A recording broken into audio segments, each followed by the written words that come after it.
Robot yang jadi biksu di Jepang. Tahukah kamu, di Jepang ada robot yang bukan hanya mesin, tapi juga menjalani kehidupan spiritual seperti biksu.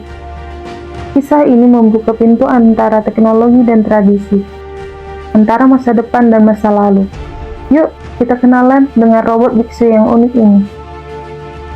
Asal mula robot biksu. Robot ini bernama Mindar, diciptakan oleh sebuah kuil Buddha di Tokyo.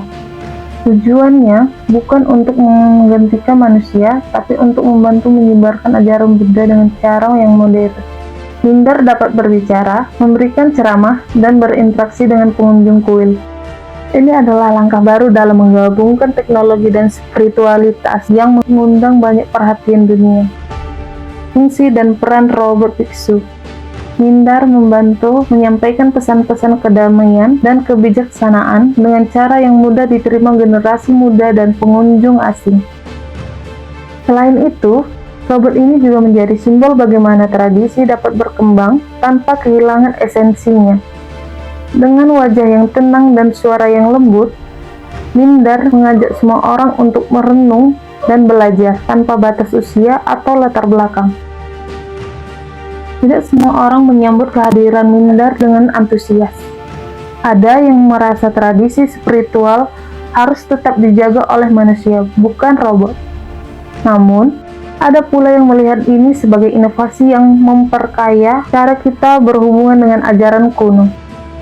Diskusi ini membuka pintu refleksi tentang bagaimana manusia dan teknologi bisa berjalan bersama dalam harmoni.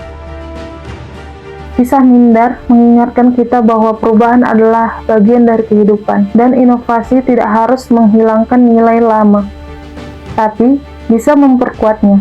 Dengan pikiran terbuka, kita bisa memanfaatkan teknologi untuk membawa kebaikan dan kedamaian bagi dunia.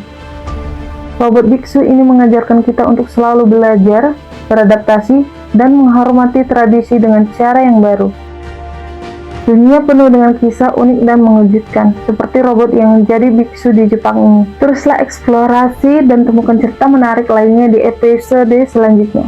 Sampai jumpa dan terima kasih sudah menonton. 他人への慈しみが自分を救うことにもつながってくる。お互いがお互いの幸せを願い合える世界、それがグーの世界だ。ようこそグーの世界へ。